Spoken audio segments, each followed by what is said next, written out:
Nih, sebelum review, jadi ini adalah motornya X Marc Marquez, ini pernah dipakai Marc Marquez, dan equipment yang dipakai Marc Marquez buat balapan. Mulai dari sepatu, wear pack, glove, dan helm. Naik ke atas windshield, ini ada lubang dikit. Kalau misalkan di MotoGP, bener-bener berfungsi banget buat corneringan, buat aerodinamis. Jadi ini bukan lubang sembarang lubang, bukan, ini bener-bener. Oh ya, kalau misalkan MotoGP ini, dia punya sebutannya tersendiri buat si giginya. Jadi biasanya disebutnya itu GP shift, gigi 1 ke atas, gigi 2, 3, 4, 5, 6-nya itu ke bawah.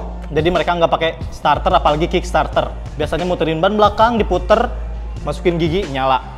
Titaniumnya, aku suka banget sama posisi undertail kayak gini, emang paling cakep sih buat CBR. Aku suka CBR 1000 yang undertail kayak gini karena emang posisi knalpotnya itu bener-bener eye catching banget.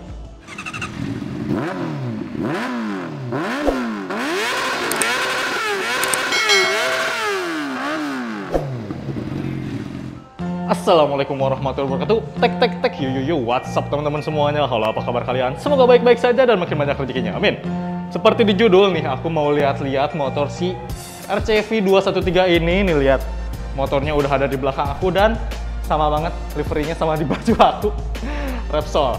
Sekarang aku bakalan review motornya, sekarang aku bakalan lihat-lihat juga motornya. Dan nih, sebelum review, jadi ini adalah motornya X Marc Marquez, ini pernah dipakai Marc Marquez, dan ini juga Marc Marquez pernah kesini nih. Ini sebelah kanan ada tanda tangannya Marc Marquez dan sebelah kirinya ada tanda tangan Pedrosa. Dan ini adalah helm X Marc Marquez nih, helm bekasnya Marc Marquez. Terus ini ada si wear pack bekasnya Marc Marquez juga. Ini jadi equipment yang dipakai Marc Marquez buat balapan. Mulai dari sepatu, wear pack, glove, dan helm. Lihat, nyampe-nyampe si sliding padnya aja masih ada dan bekas goresan-goresan kayak gitu. Nih, jadi Marc Marquez itu pernah kesini. Ini aku lagi ada di Astra Beat Center di Honda Big Wing-nya gitu. Dan ya udah, kita langsung lihat-lihat aja si motornya. Nih, ini adalah motor. Nih, bisa kalian lihat langsung. RCV 213 X Marc Marquez, dan ini livery pada tahun 2018-nya. Motornya kayak gini. Kita lihat-lihat dulu sebelumnya. Kita muter-muter dulu buat liatin si livery-nya. Jadi saat dulu itu livery Repsolnya masih ke bawah kayak gitu. Ini livery 2018, dan Marc Marquez juga pernah kesini pada tahun 2018. Nih, kurang lebih kayak gini si livery-nya. Kita lihat bagian depannya. Nah, bagian depannya ini ada Repsol, terus waktu itu mungkin sponsornya ada Red Bull juga, 93 nomornya Marc Marquez. Dan di sini ada airflow. Nih, ini ada bolongan gitu. Ini buat intake udara, buat ngedinginin mesin. Jadi ini kalau misalkan motor balap kayak gini tuh, lihat, bisa kalian, radiatornya bener-bener gede banget karena emang di sirkuit itu pasti high RPM terus, kebut-kebutan. Mau nggak mau harus pakai radiator yang gede gini biar dingin. Dan biasanya kalau motor GP kayak gini dia nggak punya fan. Jadi kalau misalkan ya fan buat apa gitu? Karena kan kalau misalkan motor yang pakai fan itu biasanya motor yang dipakai buat macet-macetan. Sedangkan kalau misalkan di sirkuit kan udah pasti nggak akan ada macet ya. Udah pasti ngegas terus, gaspol terus, geber-geberan terus, balap-balapan terus. Makanya radiator segede gini dan ini nggak ada fan-nya. Jadi bener-bener ngandelin angin dari kecepatan si motor. Terus di sini juga ada intake udara dan masuk ke sini nih. Masuk ke sini intake udaranya. Nah, intake udaranya masuk ke sini, ke dalam. Terus kita turun ke bagian bawah dikit. Ada spakbor, ini spakbor Red Bull, model Red Bull. Terus ini Michelin ya, logo Michelin. Selang minyak kremnya. Nih, selang remnya kayak gini. Udah pasti pakai kawat karena biar kuat juga, biar nggak ada los-losan. Nah, soalnya kalau misalkan pakai karet itu kebanyakan si karetnya muai. Makanya selang rem yang bagus itu kayak gini. Dia pakai kawat dalamnya. Terus pakai kaliper Brembo udah pasti, pakai shock breakernya juga Ohlin. Dan ini juga bukan Ohlin kaleng-kaleng ya. Terus pengeremannya juga Brembonya bukan kaleng-kaleng. Bisa dilihat aja nih langsung dari si disc brake-nya. Disc brake-nya dual disc brake udah pasti, dan ini pakai keramik gitu, keramik karbon biar ringan, terus biar nggak terlalu panas juga. Karena kalau misalkan di sirkuit itu paling gede setahu aku itu 80% rem depan, 20% itu rem belakang. Makanya kalau misalkan di sirkuit kalian pasti suka lihat MotoGP itu agak stupi-stupi sebelum belok. Nah itu karena dia ngandelin 80% itu dari rem depan kayak gini. Makanya rem depannya udah pasti berfungsi banget dan panas banget karena gesekan udah kenceng, tiba-tiba hard braking, rem buat cornering, Nah, biar nggak panas, dia diatasinya pakai keramik karbon kayak gini nih. Tuh. Ada serbuk-serbuk keramiknya, terus ada karbonnya juga nih. Dari Brembo juga, ini logo Brembo. Nih, ini yang ngebikin MotoGP buat hard brakingnya enak banget. Terus pakai bannya juga udah pakai ban slick karena biar nempel, biar lengket banget di sirkuitnya. Dan ada sensor-sensornya juga. Nih, ini ada sensornya. Ini nggak tahu sensor apa, ABS mungkin ya. Kalau misalkan awamnya ini kayak sensor ABS kayak gitu, naik ke atas buat dibaca sama si ECU-nya. Nah, ini buat shock breaker depannya juga si USD-nya, warna gold tuh USD-nya. Dan ini gede banget cuy. Lihat, bener-bener gede. Terus naik ke atas windshield. Ini ada lubang dikit. Kalau misalkan di MotoGP, lubang segede gini aja dia tuh bener-bener berfungsi itu. Bener-bener berfungsi banget buat corneringan, buat aerodinamis. Jadi ini bukan lubang sembarang lubang, bukan. Ini bener-bener ada profesornya yang ngerakit biar airflow-nya, biar aerodinamisnya bagus banget. Kita muter-muter lagi naik ke bagian atas sedikit. Nih, pengeremannya pakai Brembo juga, master remnya. Ini stangnya kayak gini dan pakai gas spontan ya biar cengat-cengat. Dan ini juga motor dari tahun 2018, udah mejeng di sini. Kokpitnya kayak gini nih. Terus ini ada segitiga stangnya. Dan tabung minyak rem Brembo juga.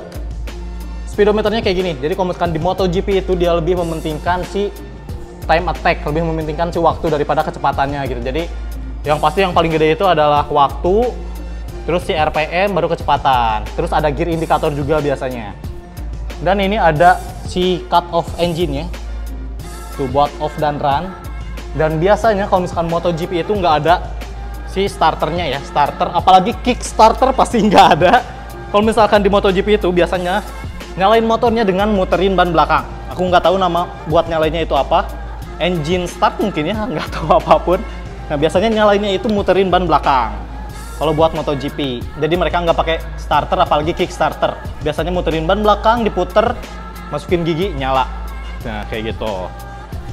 Terus bagian kirinya ini ada mode-mode juga.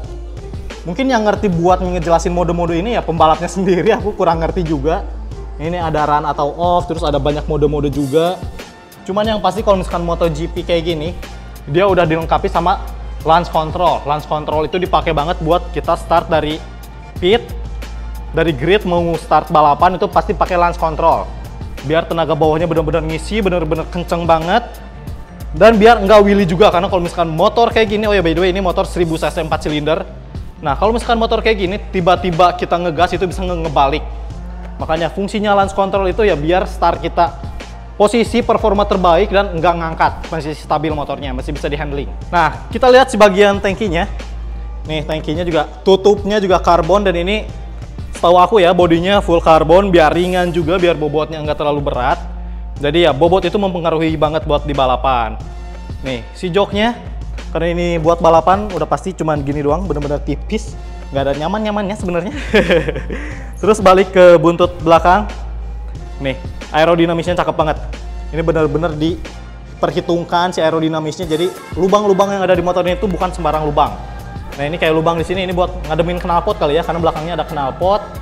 Terus ini kayak ada dudukan buat kamera belakang. Nih, lubang-lubang belakangnya cakep banget. Knalpotnya juga titaniumnya, beuh. Aku suka banget sama posisi undertail kayak gini, emang paling cakep sih buat CBR. Aku suka CBR 1000 yang undertail kayak gini karena emang posisi knalpotnya itu bener-bener eye catching banget. Nih, kita turun ke bawah, ada HRC, terus di bawahnya lagi ada mesinnya nih. Mesinnya gahar banget, ngeri banget ngeliatinnya. Gede banget dan banyak kabel-kabel, udah pasti teknologi ya, buat teknologi si motor ini. Dan knalpotnya ada dua ternyata, satu di bawah dan satu lagi di undertail. Nih, terus swing armnya bener-bener full banget gitu, padat banget si swing armnya. Dan ini cakep banget gitu. Jadi udah dipastikan ya kalau misalkan MotoGP itu biasanya full body karbon, bahkan swing armnya karbon, velgnya juga kebanyakan karbon.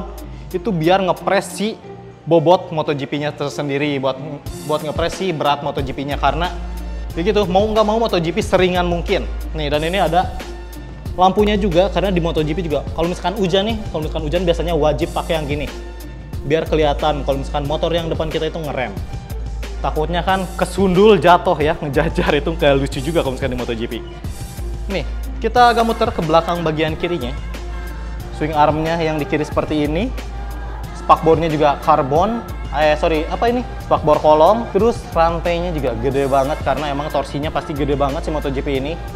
Nih, bagian mesin sebelah kirinya, ini ada quick shift-nya juga.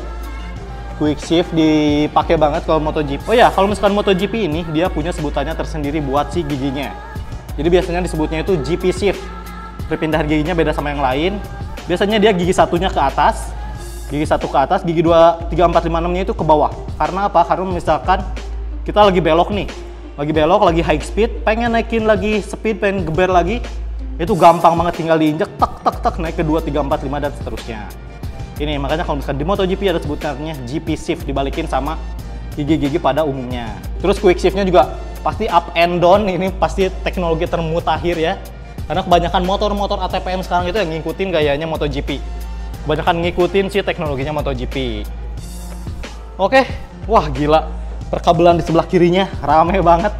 Karena ini 2 kaliper, otomatis kabel-kabelnya juga rame banget. Dan kayaknya, dan pasti ABS juga, makanya banyak banget kabel-kabel sensor-sensor kayak gini. Nih, bagian kirinya, si bodinya, aerodinamisnya gede banget, ini buat si airflow. Terus ngeluarin angin ke sini nih, ada sirip-sirip buat ngeluarin angin.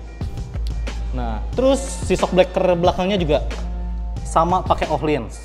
Karena emang Öhlins itu udah terkenal banget buat balapan biar enak.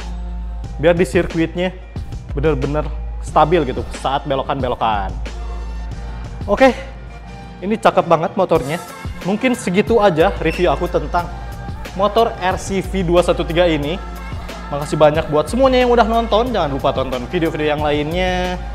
See you on the next video. Bye-bye. Wassalamualaikum warahmatullahi wabarakatuh. Thank you semuanya. Gila, cakep banget cuy. Sun lah ya, kita selawatin.